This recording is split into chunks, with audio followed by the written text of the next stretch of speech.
Praise be to God. We give him praise and we give him all glory. We thank God for his goodness. Ephesians chapter 6, verse 10. Finally, my brethren, be strong in the Lord and in the power of his might. Verse 11. Put on the whole armor of God, that you may be able to stand against the wiles of the enemy. 4. We do not. So there is a causative for. Why?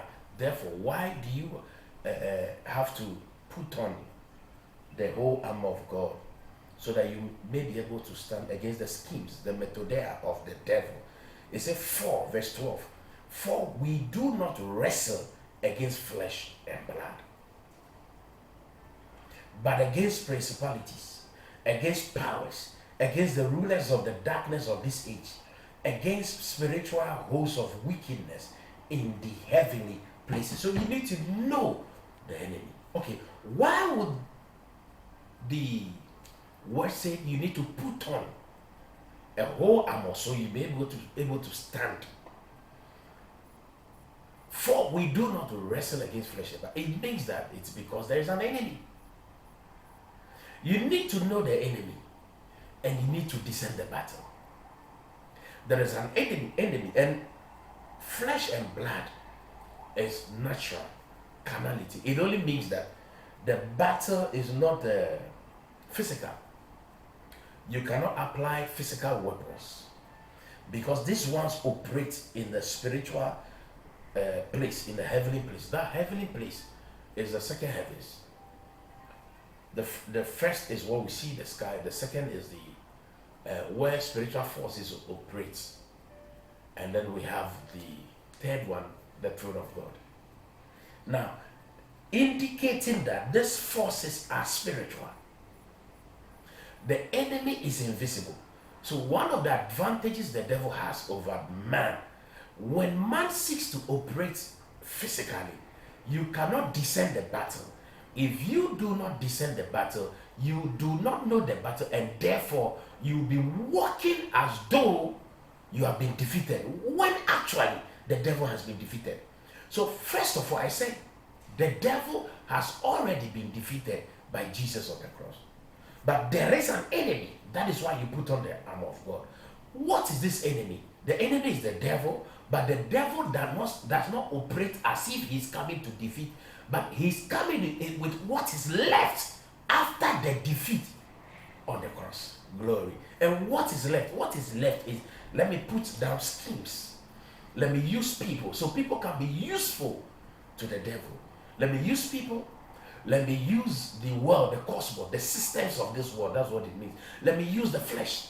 Now, if you operate in flesh and blood, then the devil will easily take charge of the battle. His schemes will land, because he's coming with what is left after the defeat: lies, deception, half-truths. He operates he targets those who are ignorant. So this thing is that the battle is spiritual. The enemy is spiritual. One advantage he has over you is that he is invisible. He can see your weakness. He knows what you do. He knows the open doors. Therefore, the battle is spiritual. The enemy is invisible. If you operate physically, carnality, flesh and blood, he can see you, but you cannot see him. Glory. This is very simple. So he said, we do not wrestle against flesh and blood. These are spiritual forces. They are in the heavenly places. They are in the spiritual place. Why would, if the enemy is spiritual, then the battle is spiritual, then you must also engage the thing spiritually. That is why every weapon God gives you in the following chapters, verse 14, they are all spiritual weapons. Oh, glory. So the enemy will either come directly or will use people indirectly. But all we are saying in this session is that the weapons are not man-made. The battle is not man-made. It's not natural. It's not carnal. So pepper spray will not do for this battle. Cutlasses will not do, for this is spirit, and spirits don't die. This is a spiritual battle. canes will not do. You are not seeking to inflict harm on the body. You are trying to stand in the spirit. Oh glory. Oh glory. I pray that you would discern the battle, that it is spiritual. You would discern that your weapons are spiritual. You would discern that you must operate spiritually in order to overcome a spiritual entity and stand. In fact, thank you. When you walk in flesh and blood, the enemy takes advantage of you because there you cannot stand. But when you walk spiritually, you will stand. David was given an armor to wear against Goliath, but he started using spiritual weapons by speaking the word of God, and he was able to stand against the scheme, the deception of Goliath. How do I know this? He said, "Who is this uncircumcised Philistine?"